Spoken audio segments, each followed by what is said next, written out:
Today on Unbeatable, I get a chance to interview Landri Peden. Now, I just learned about Landri a couple of weeks ago, and when I started to hear this story, I was blown away. To be honest, at a point, I thought, this can't be true. This really didn't happen. What you're going to hear from this episode today is Landri is an incredibly strong, very powerful woman. And I'm not just talking about her muscles. I'm talking about a woman who faced unimaginable trauma in the home and was able to face down fear and become a better person, actually to use her story to help others like her. Landri suffered extreme domestic abuse, and she's going to tell you what happened and how that story unfolded on this episode of Unbeatable. These stories of triumph over adversity will help you handle your toughest days in life and become unbeatable. Hey, Landri, thank you so much for agreeing to be with me on this episode of Unbeatable. Thank you for having me. I'm really excited to be here. Yeah, you and I got connected through a friend, and I don't want to miss the opportunity to give a huge shout out to Aaron, our mutual friend that got us connected. And Aaron said, you got to hear Landri's story. It's incredible. And sure enough, Aaron was right. Your story is pretty incredible. Yeah. How did you and Aaron meet, by the way? So, kind of in the beginning of my transformation, if you will, I really started posting on Instagram and other social media platforms about PTSD awareness through fitness healing.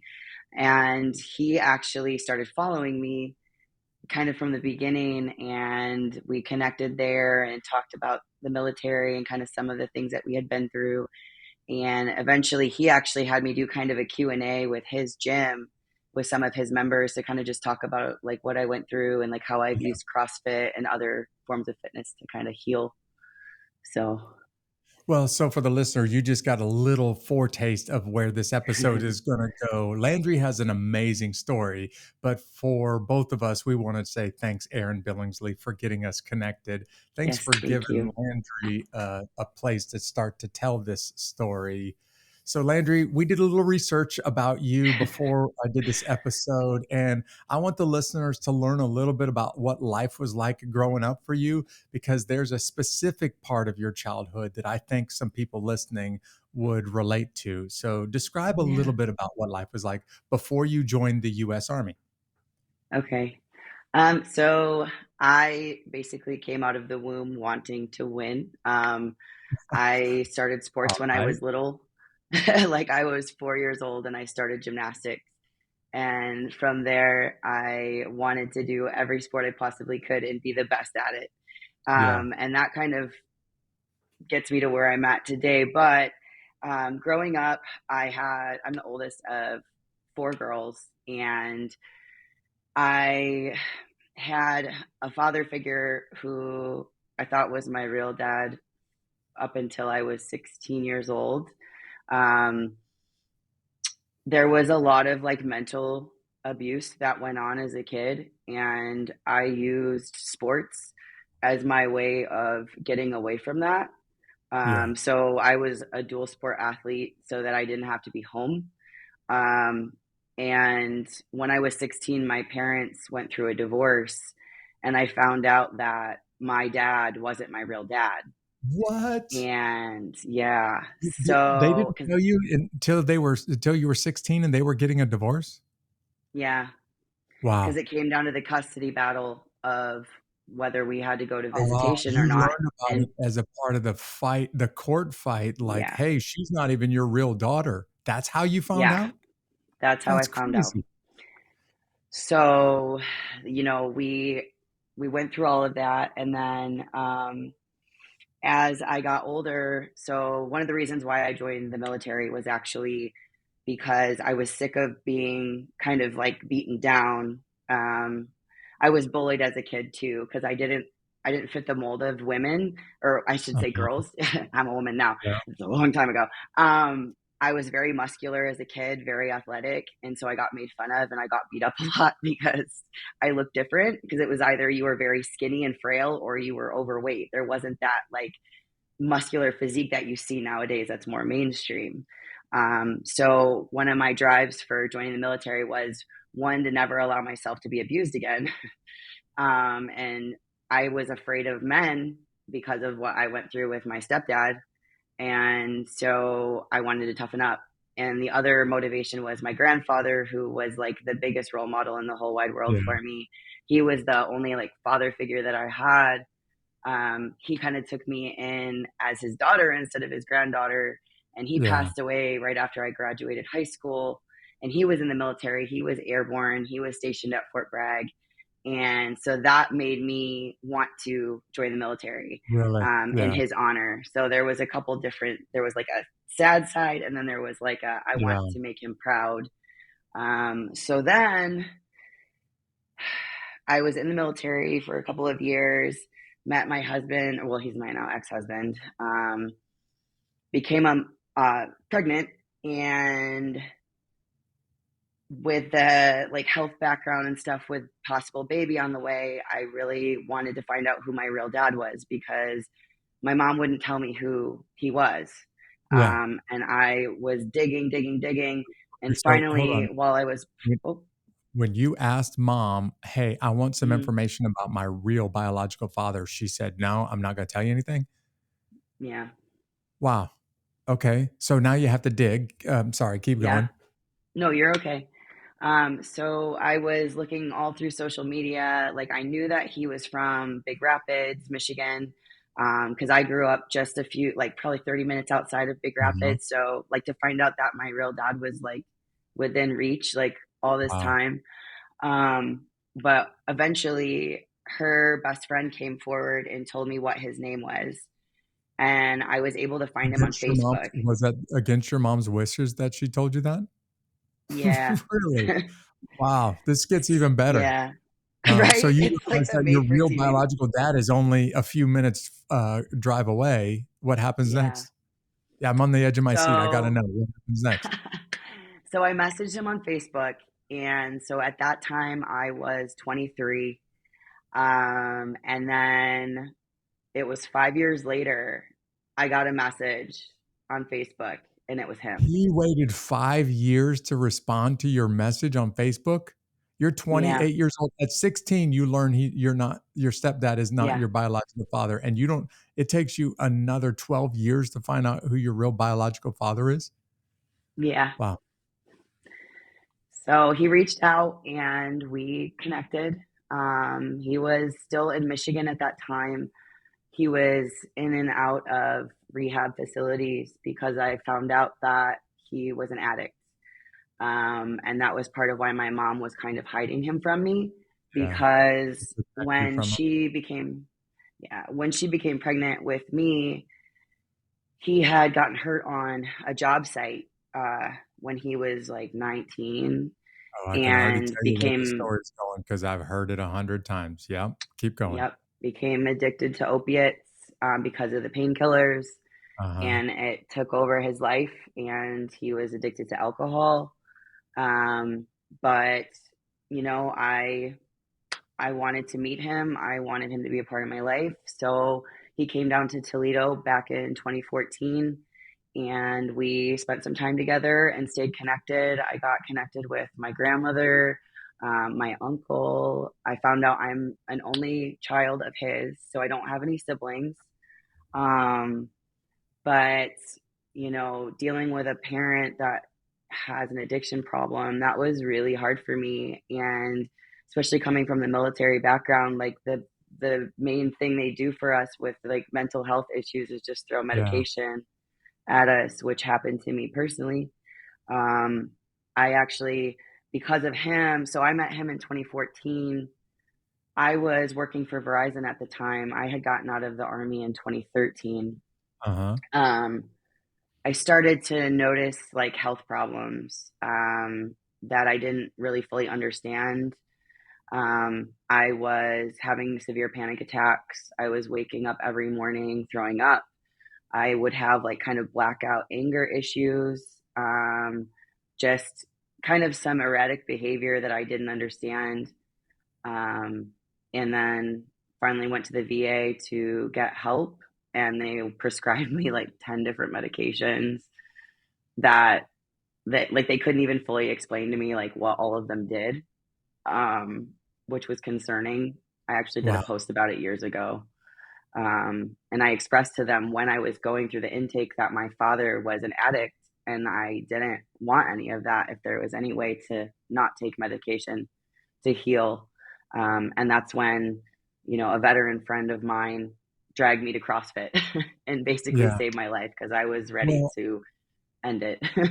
you use the word transformation, and I want to tell the people that are listening to this and not watching it, if you're driving right now, if you've got this image of Landry being this young woman who's small and proper, Mhm. what I'm looking at is a very strong, very uh, a large woman. And by large, I mean your shoulders and your arms are literally bigger than mine.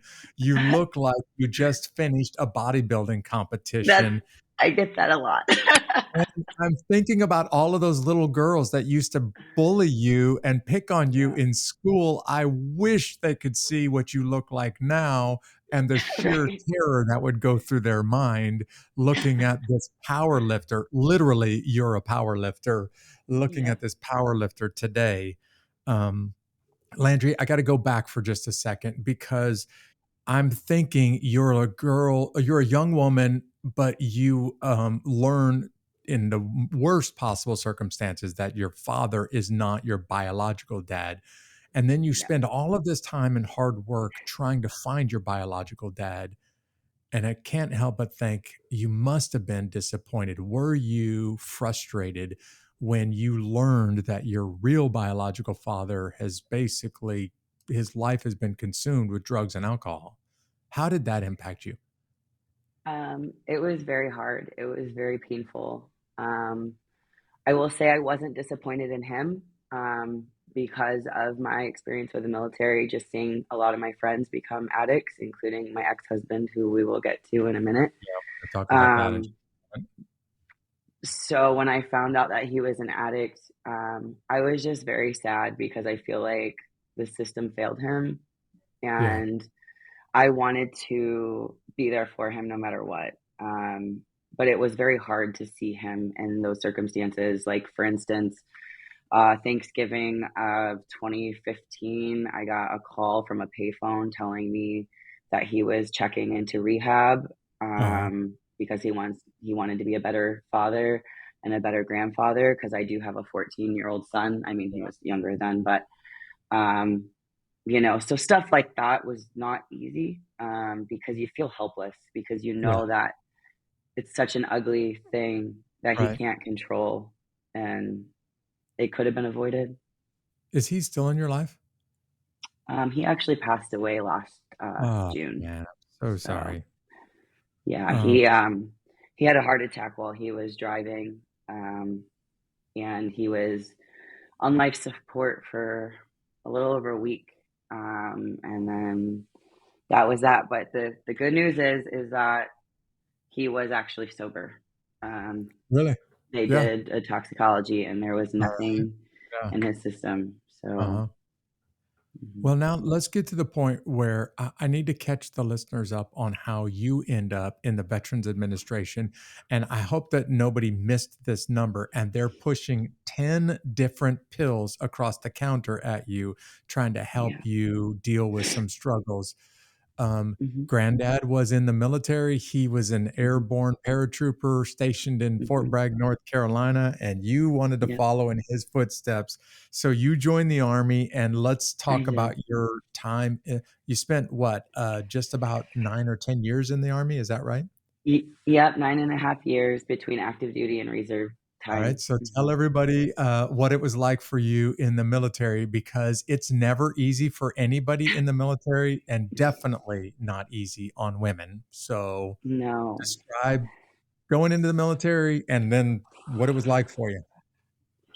So going into the military, I'm very thankful, first of all, that I did join, because although I left with a lot of scars, I learned a lot. I learned to have thick skin. I learned what I'm capable of, and I learned never to give up. And I also learned, All you know, right. you got to be there for your buddies. And that's kind of where I've become like the power lifter and what I do for the Yeah. community now. I learned that. Um, my initial early experiences in the military, it was very hard. You mentioned, like, as a woman, I was one of the only females in my platoon. Um, I Which, had for to people prove that are myself. driving and they don't recognize the military, tell everybody the numbers. Like one of the only women among how many guys?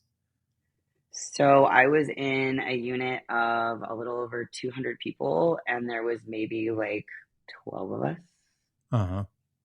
So in my platoon, I was the only female for a while. But I had to really like learn to be tough as nails, because those guys would test me, because they had the mentality that all women are weak, and they used to really treat me pretty badly.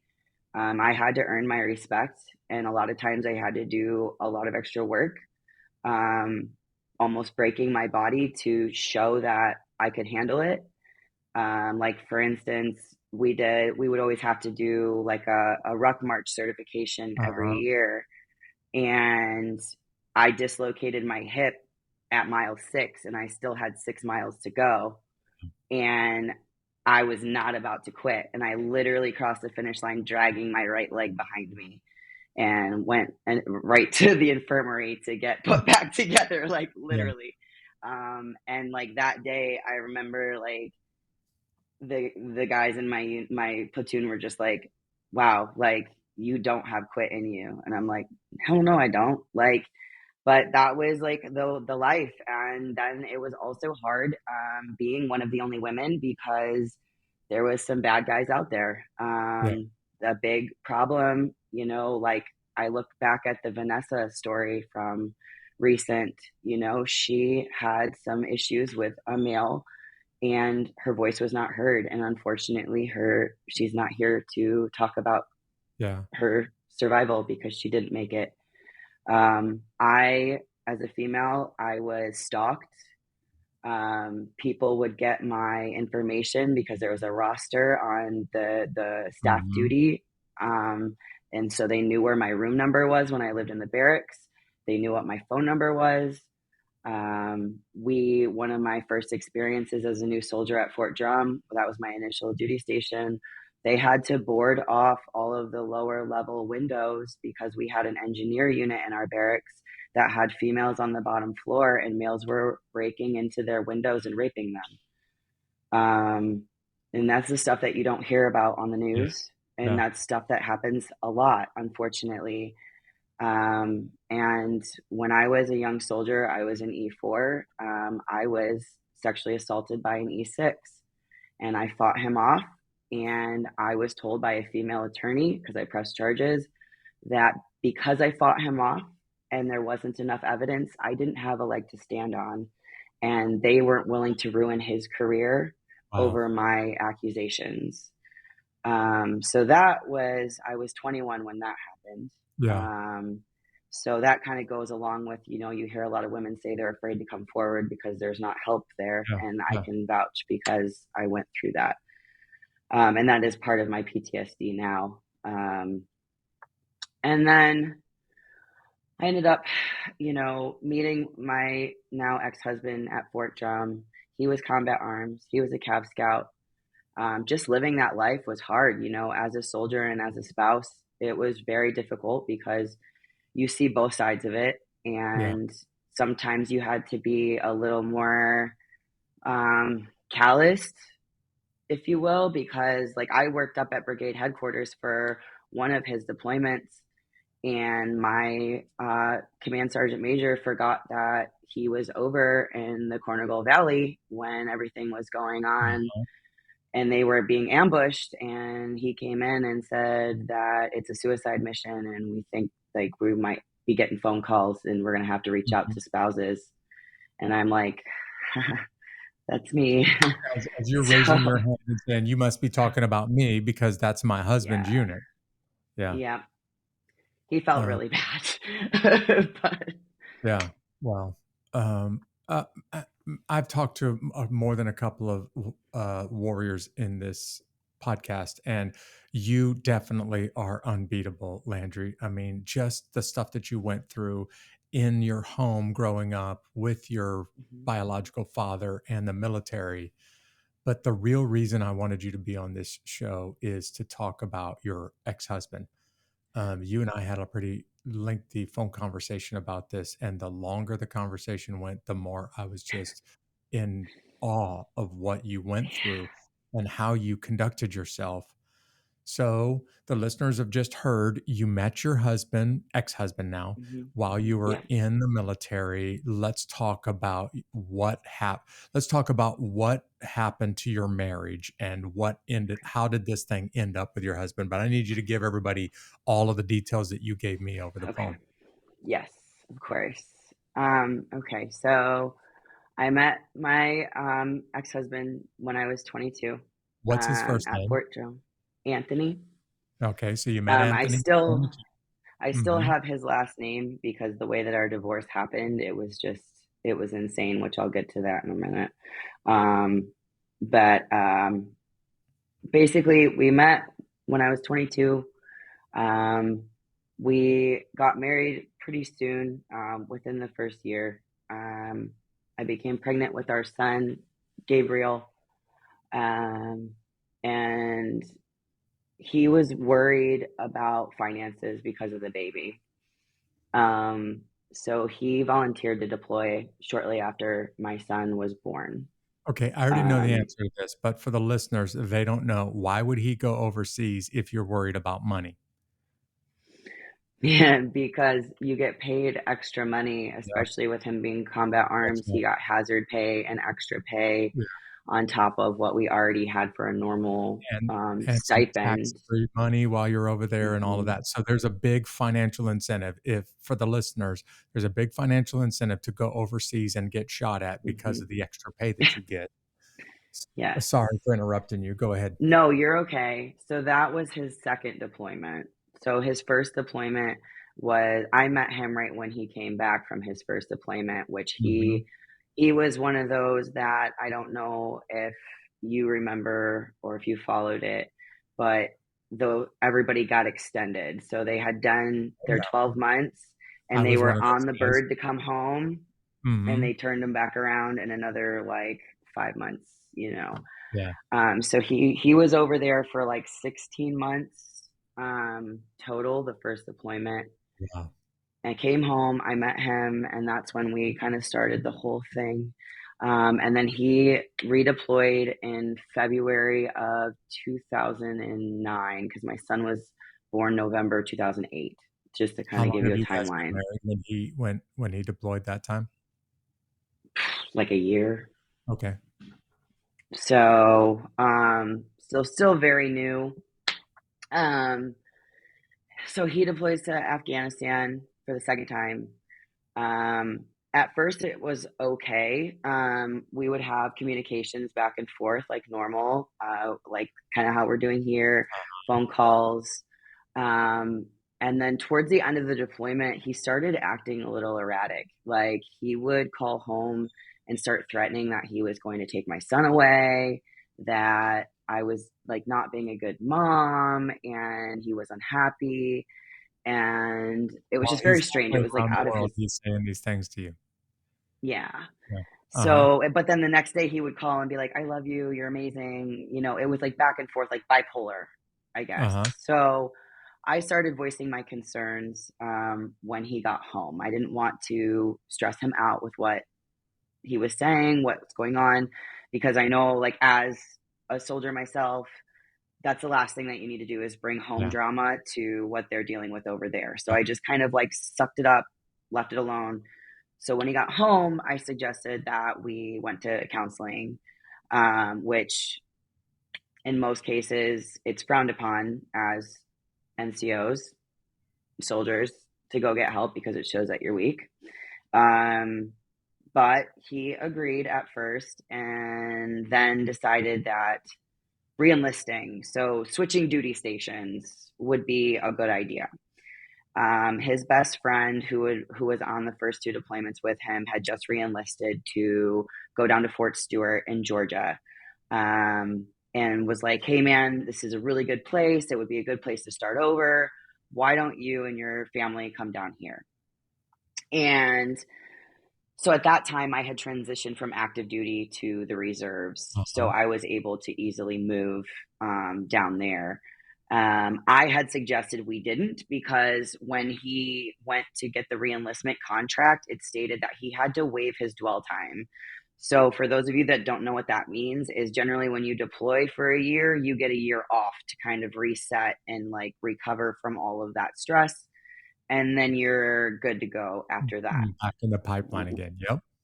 Yep. So it had a little statement in there that said you're able to, PCS to Fort Move Stewart, so down move to down to Georgia. Fort Yep. Stewart.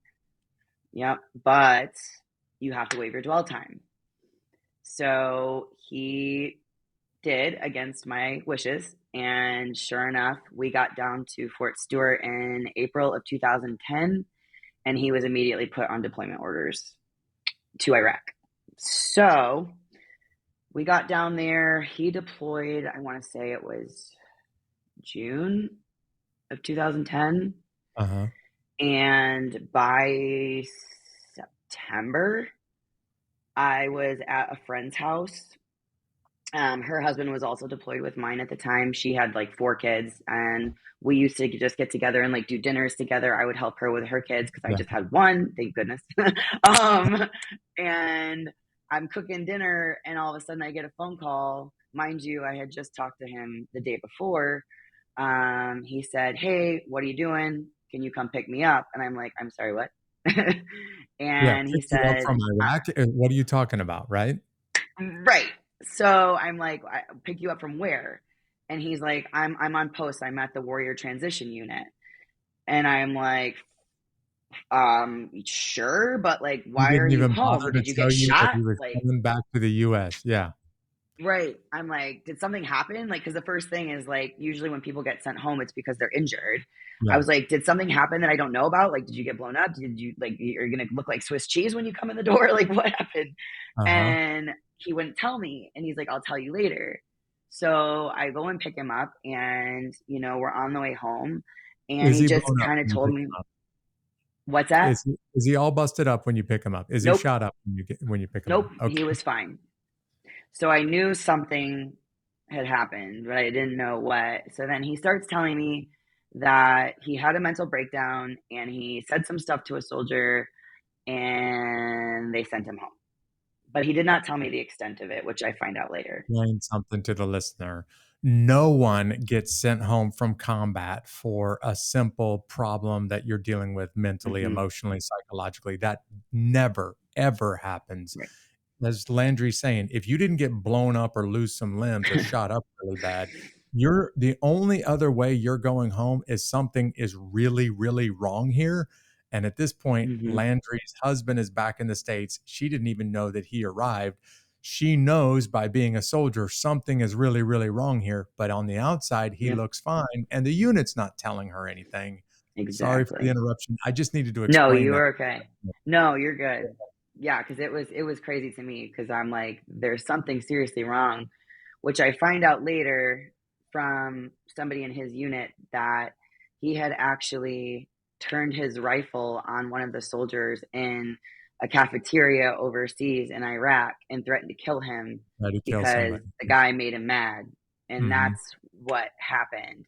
So they're sending me somebody home that's violent, didn't tell me.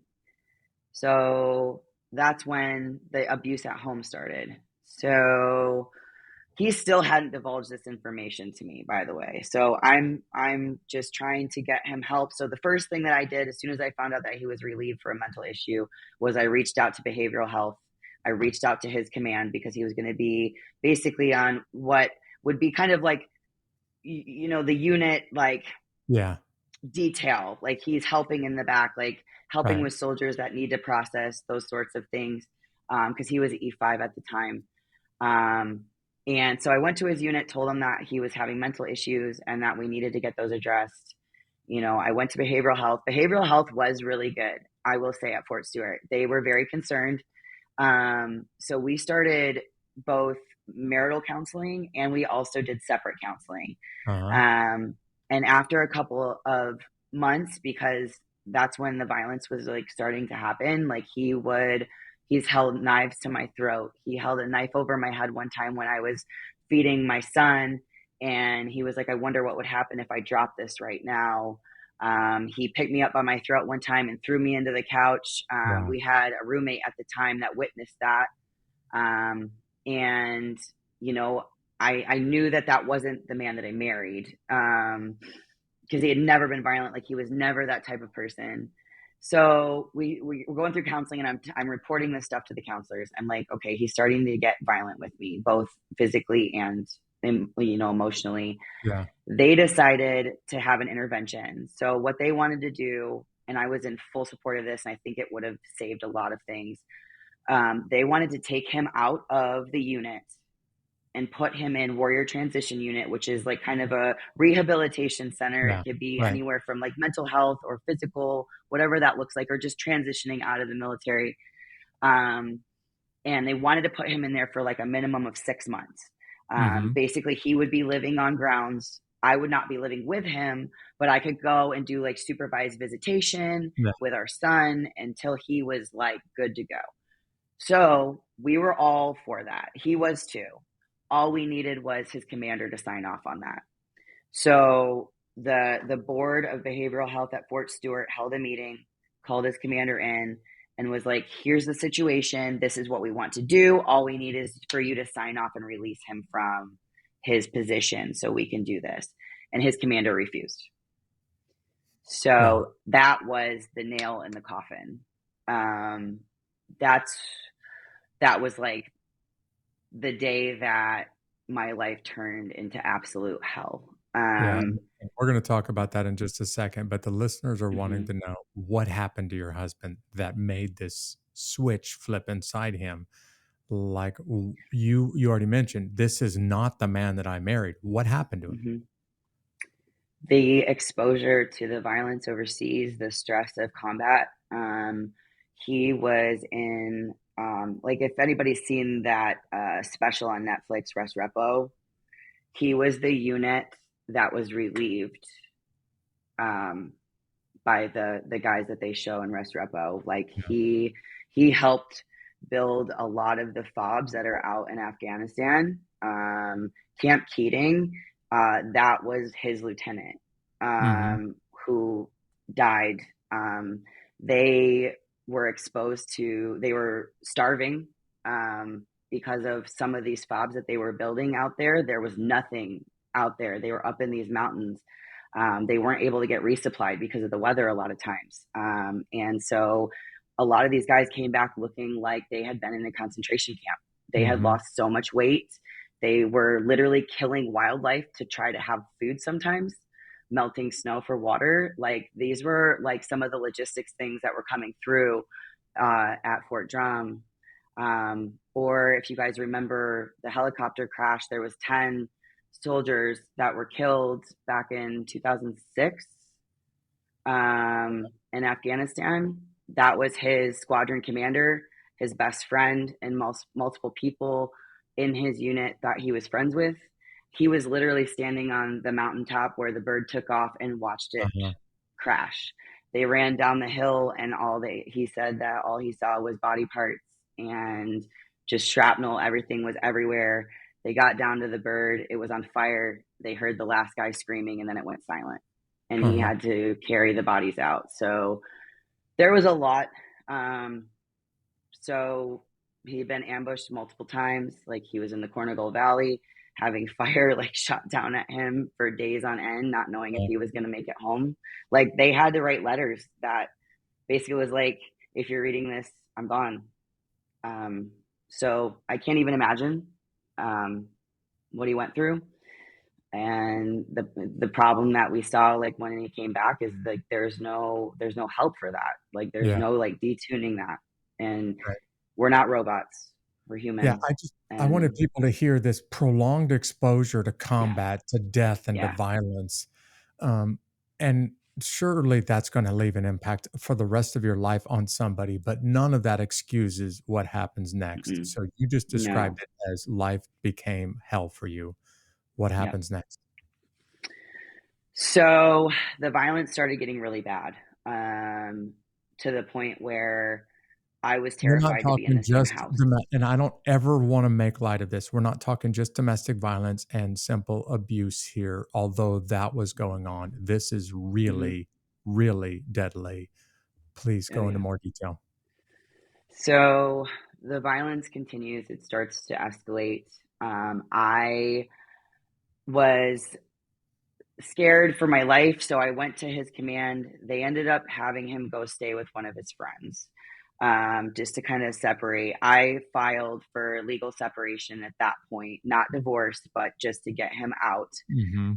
I was still staying in the home that we had purchased. It was in his name, but I was staying there with my son. One of the final straws was he came in. This would have been May of 2011. I was sitting on my couch. He came into my house, grabbed me by my head, dragged me into the back room, put a shotgun in my face in front of my son, who at that time was 3 and was Ugh, threatening to kill me. I was begging for my life, and he ended up allowing me to leave, as long as I let him keep my son there on the premises.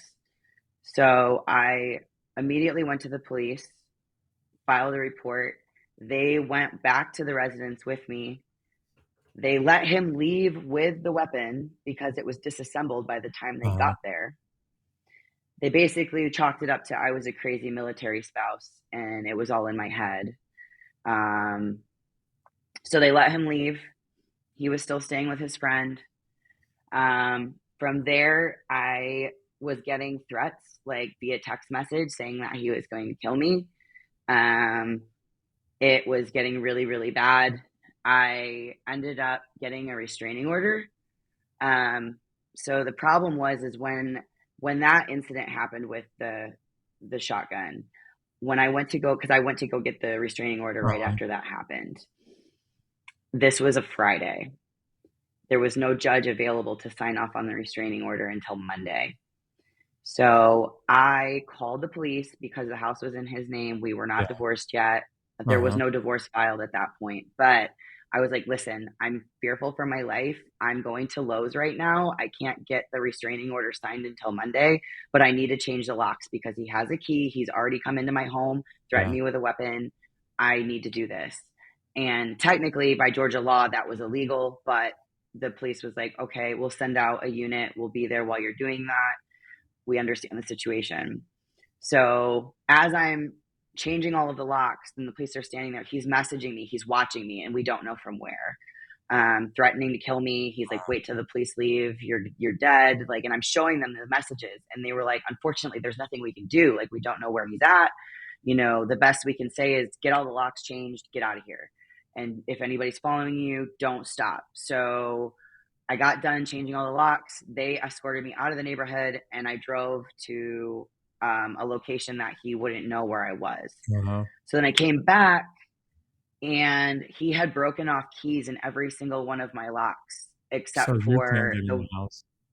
yeah. Luckily, he was overweight at the time, and I had a 6 foot privacy fence that I was still in shape, and I was able to jump over the fence, and I still had a key to that back door. So I was able to get into my house. Uh-huh. Um, but then from there, we didn't have, so I got the restraining order. We ceased the contact at that point. I wasn't letting him see my son. I wasn't having any contact with him. And then I went home to Michigan for a little bit to visit my family around my birthday, which is in July. Well, I had somebody watching my house while I was gone. And while I was gone, they called me and said, hey, you have a court summons on your door. Your husband just filed for divorce. You need to get back here. Because in Georgia, the way that he filed it was if I didn't give a response in I think it was 48 hours, Uh-huh. whatever he had in that paperwork would have been Would have been the gifted to terms of the him. divorce. Correct. So he was trying to get sole custody, all of these things. So I booked it home from Michigan immediately. Like I was literally like sitting down with my family and I was like, I gotta go. So got back to Georgia, started the whole divorce process. And then he ended up moving and he started staying with this person that I didn't know who he was. Like I knew that he had some friends from the rear detachment that I was not a fan of. Mm-hmm. Um, because they were like bad seeds and I didn't like what they were about. And I had expressed that to him because I had met them in the past. They had come to our house like before all of this happened. And he ended up moving in with this guy named Isaac, who turns out to be like a complete sociopath. He was like a Charles Manson type person. So my ex-husband at the time definitely mentally beat down, like not with it. Mm-hmm.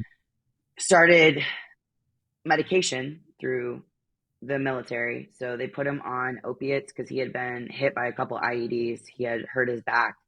Like he was pending a level 2 spinal fusion. He had TBI, he had PTSD. So they put him on antipsychotics, they put him on opiates, they did all of the things. And he kept needing higher dosages because it wasn't enough. And then the military stopped increasing his dose. So he started doing heroin And by the with way, this guy, Isaac. that's not uncommon for people to go from prescription medicine that's taking care of problems from combat, and Mm-hmm. it's not a small, or it's not a large jump to go from there to illegal drugs, or even to the hardest of illegal drugs like heroin. Yep. So he started the drug use. Then I really started noticing erratic behavior. And unfortunately, with also the state of Georgia, the way that they do divorces and custody battles is even though I had a restraining order in place with him for me, I was required by state law because he hadn't physically done anything to my son to still allow visitation. Yeah. So basically, I would make arrangements to do the exchanges in a safe situation. So we continued the custody throughout this time. So that was from basically July until December. And I was noticing like more and more changes like with the behavior. Then comes December, and this is literally like the just insane to me. Just thinking back about it. But I I was bartending in Savannah at the time to make some extra money because of going through the divorce and all the Mhm. lawyer fees. And I didn't make much money as a reservist. And I was going to school. So that was about my only income. Um, I started getting messages. And this one night I was working and he had never come to Savannah. And he's like, I'm downtown. Like I'm in trouble. I'm involved with some really bad people. Like, I don't know what to do. So he came to the bar I was working at. He was like not making sense. I knew he was on drugs. I didn't know what. But at the end of the night, he was like trying to lure me to a parking garage. And like, I'm not dumb. I was like, no, you can meet me up by my car, Uh-huh. in public and we can talk. So he did, and I had a friend with me at the time as I wasn't going to meet him by myself. I was with another E5 male, bigger than my soon to be ex husband because Uh-huh. I didn't know what was going to happen. Um, and he asked if we could give him a ride back to post. And so we were like, okay, that's fine. We know you're in trouble, man. Like, we'll take you. So he gets in my back seat. I'm driving down 95, heading back towards Fort Stewart. And I hear the safety go on a handgun and I feel something on the back of my head. And he starts reaching for the door because I'm driving. He's sitting behind me. He was trying to open the door because he was like going to shoot me in the head and then throw me out of the door as I was driving down the highway.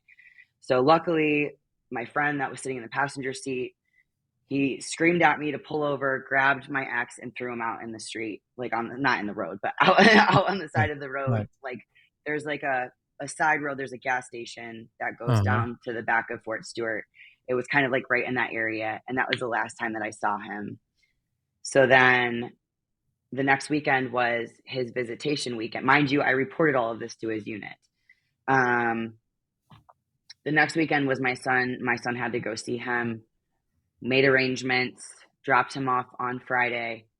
Saturday morning, I get a phone call. It's like 7:30 in the morning. You need to come get your son. He's been taken into state custody. Your husband has been arrested. And I'm thinking, for what? Yeah. Like, and they wouldn't tell me. So the social worker that had my son told me, it's really bad. I can't tell you what's going on, but come get him. So I was living in Savannah at the time, actually Pooler. I flew back to Post. I actually met her at that gas station where the last place I saw my ex was. Got my son, came back, had to wait till Monday, obviously, because duty hours. First thing Monday morning, I'm calling First Sergeant from his unit. I'm like, listen, Top, 4 soldiers from your unit were arrested. One of them was my husband. He had my son in his custody. I need to know what's going on. And he kept on playing dumb. And he kept on calling me ma'am, which really pissed me off. I'm like, I'm not a ma'am. I'm an E5. Like, I'm a soldier. Like, I know that if I had 4 soldiers in my unit arrested, I would know why. And I was like, with my son being in his custody, I need to know. And he wouldn't tell me. And then later on that evening, an article came out on the news that 4 soldiers from Fort Stewart had been arrested for murder and were being held in Liberty County. And my heart just sank because I knew that was him. You knew that was Anthony. And that's how I found out. I was getting death threats once he was put in jail. Basically, the story was the people that they killed, it was a 19-year-old soldier.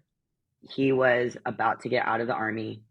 He was involved in their group, so I guess I'll get to that. So this Isaac guy had created this group called Fear. Forever ready, always enduring. And he had a plan to basically overthrow the government was the ultimate goal. Like, they had a list of people that they were going to kill, from officials at Fort Stewart, the community, police, mayor, all the way up to, at the time it was Obama was serving in office. Mm-hmm. They had plans of poisoning the apple supply because like they had connections in Washington State, which is a big supplier of apples. They were going to poison the water supply. Like, they had all of these crazy ideas. Like, they became this like anti-government, like terrorist group essentially. And this kid wanted out. He didn't want to be a part of it anymore. He just wanted to leave the Army and just leave all of that behind. Well, because he knew too much, they used to go shooting out in this like wooded area in Little Wissy, Georgia, which is outside of Post. And they were like, well, man, you're about to leave. Like, let's go have one last hurrah. Well, 19-year-old soldier brings 17-year-old girlfriend. And they go out to the woods. They were executed. Both of them were shot in the back of the head, left hoping that the alligators would get them because it was right by a pond out in Georgia. But what they failed to realize is on the other side of that water source was kind of like a hunting fishing lodge. And the next morning, 2 fishermen came and saw the bodies laying by the side of the water and reported it. So they didn't have a motive at the time. But then one of the guys that was part of it ended up confessing that Friday night before the arrests were made when I was called to go get my son. So the Isaac Agwigwi had killed his wife and made it look like an accident back in July when... I want to make sure that people didn't miss that. The close buddy that Anthony is hanging out with has already murdered his wife.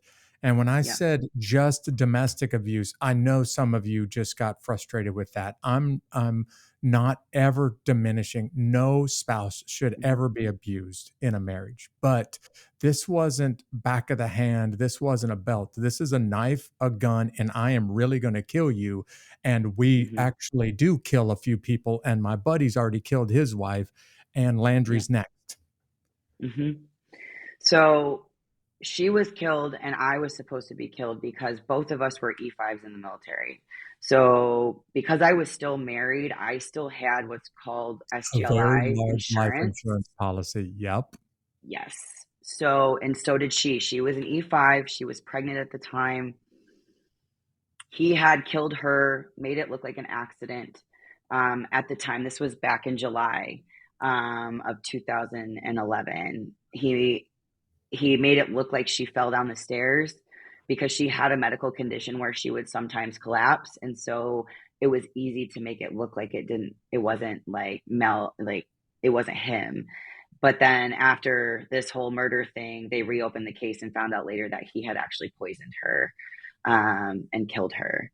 I was supposed to be killed for my SGLI for the same reasons because they were going to use that money to buy more weapons because they had been stockpiling weapons for months and Fort Stewart knew it. And this was a big problem too. They had been seen taking weapons from, different training exercises, ammunition, that sort of thing. And they had been watching, but they didn't act. When I picked up my son from the social worker the day that my ex was arrested, I had to go back to my old residence because I still had a key because his diaper bag and Uh-huh. everything was there.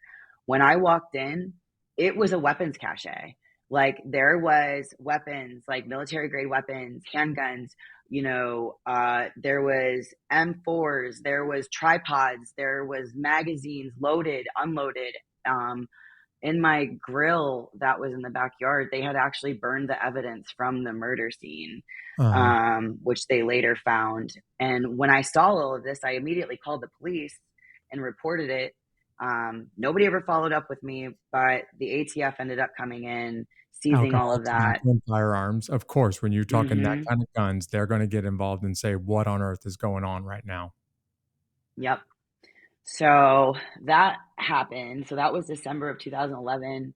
I ended up um, like trying to find help because they ended up because I had a child with him, I was still getting child support Mhm. at the time.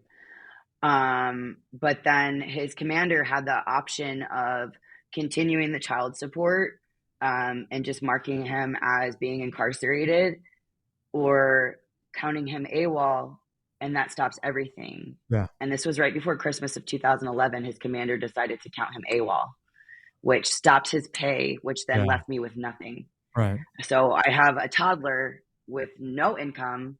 I just lost everything. Um, and I was like at a complete loss. So I ended up like luckily I still had the bartending job. I ended up getting help from a chaplain on post. Mhm. He got it was like $500, but it was enough to get me out of that area, at least until things calmed down. Yeah. So I didn't really have any place to go at that time. I was still in the Savannah area. Um, and the investigation started. Reporters were coming to my door. Like I was living in a gated community at the time. I had to Mm, move like literally overnight because I was being bombarded by press.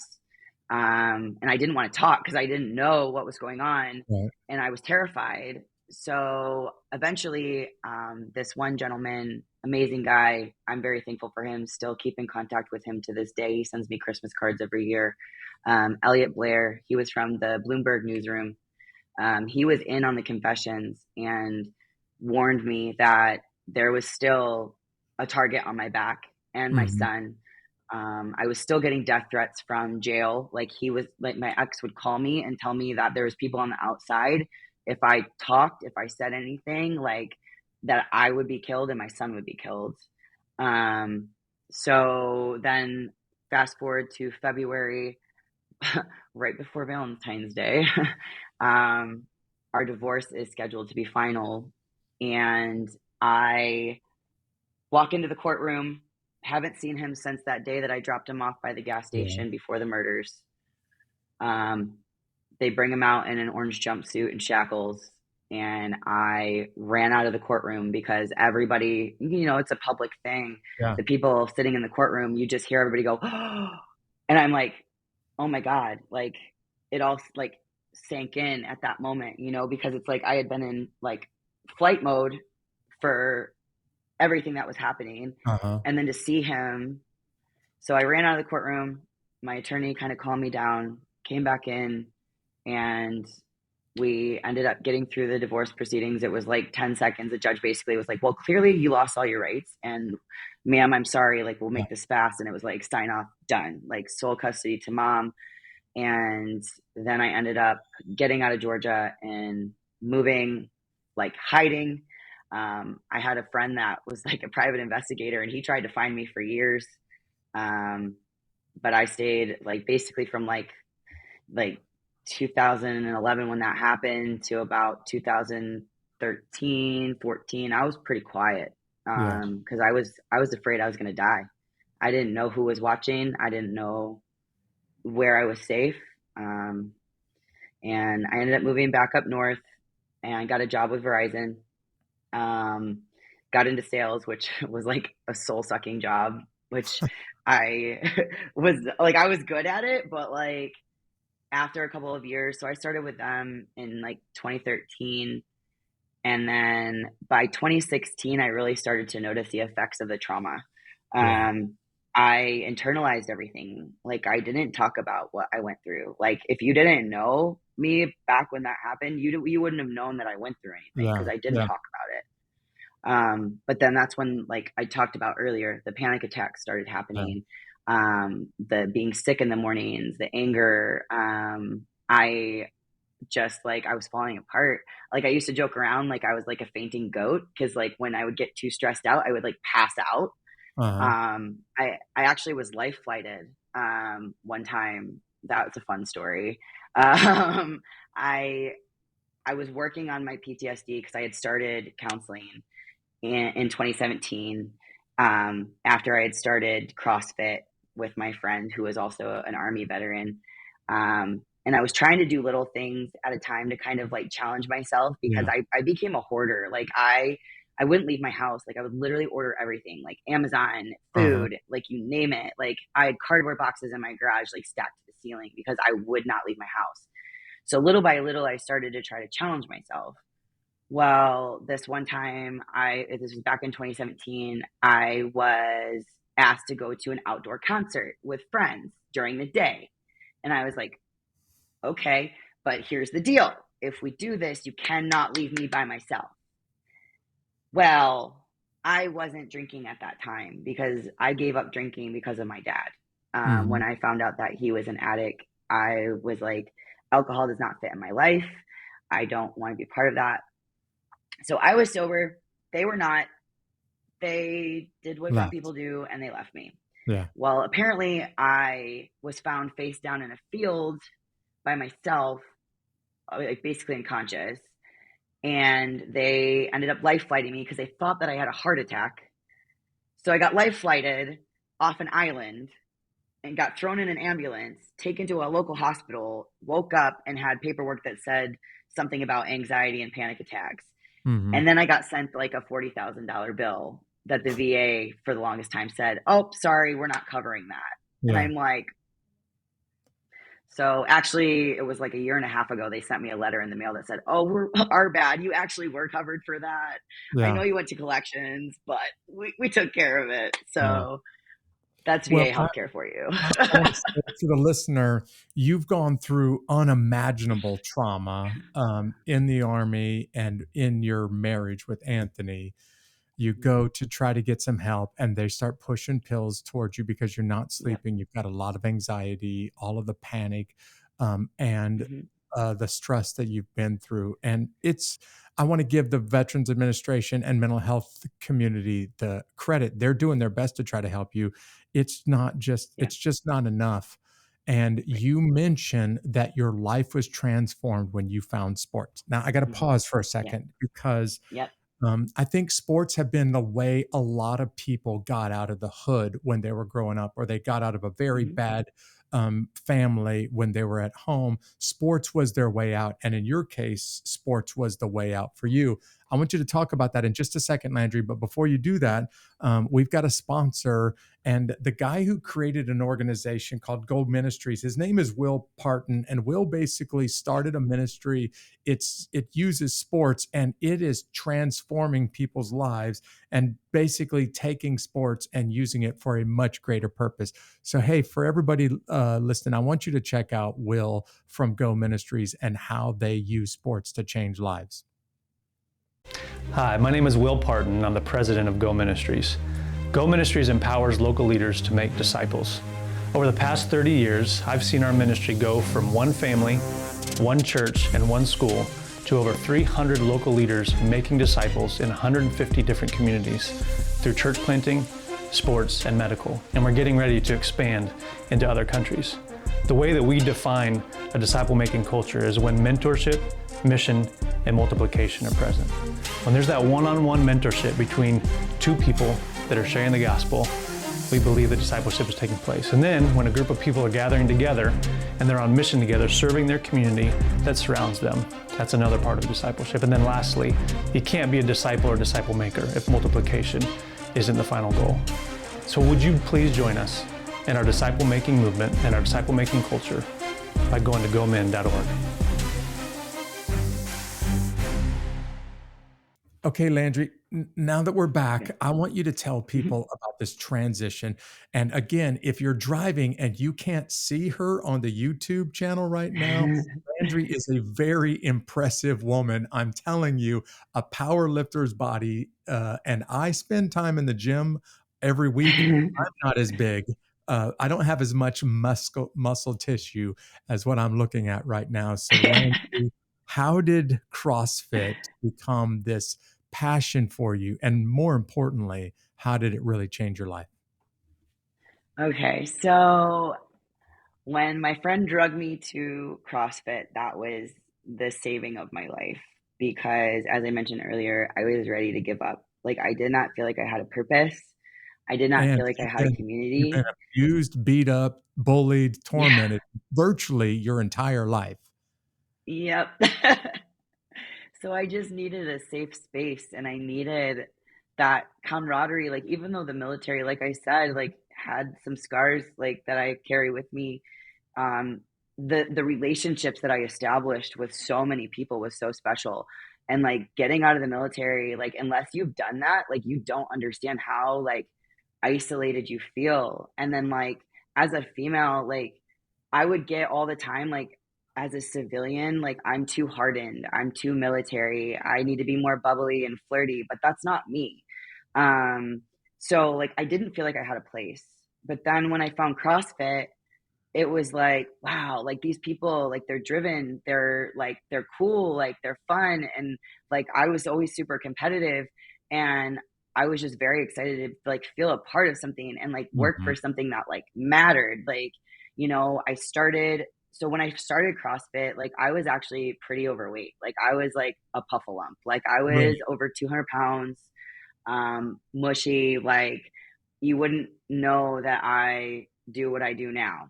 I ended up buckling down. I lost over 50 pounds. Wow. And from doing the exercises, and I got a nutrition coach at that time, um, and lost all that weight and focused on competitions and just training. And that was what helped me. So I literally would like train, 5 days a week. And then I had my counseling session with the VA Mhm. once a week, every Thursday. So that was my routine for a couple of years. And then more than one person reached out like after a couple of years of me doing CrossFit and they're like, so like you're good at CrossFit, but like you're really strong, Really, really like strong. too Yeah. strong. for CrossFit, because like generally CrossFitters are like smaller It's people, functional like fitness, so you're not gonna be right, super, muscular. Yeah. exactly. And it's like CrossFit was a good fit for me because I was a gymnast. So I picked up a lot of that stuff like naturally because I already like kind of had that Mhm. background. Um, but then I was like, okay, like what's this powerlifting thing all about? And I ended up going to the Arnold one year. This would have been 2019. My friends took me to the powerlifting meet, and I was like, this is cool. I want to do that. And so I started training with a team in May of 2019, and I've been hooked ever since. I've done multiple competitions. I just competed in an all women's meet in December, which was absolutely amazing. I ended up winning overall. It Look was at super you. Way to cool. go. Nice. Yeah.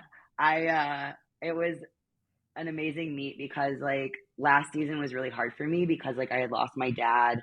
We had gone through a lot of Oof. really tough stuff Yeah. mentally. And so my performance was like not what it is right now. And I got a new coach who Shane Sweat is a mastermind of programming and just like an all around good human. I love him so much. Um, and he has made me so much stronger, like mentally and Yeah. physically. But I mean, that meet, um, I squatted over 400 pounds. I benched 242 pounds, and I deadlifted 535 pounds at 165 pounds body weight. So now I'm like top 11 all time for my deadlift, top like 30 all time for my total. Like Yeah.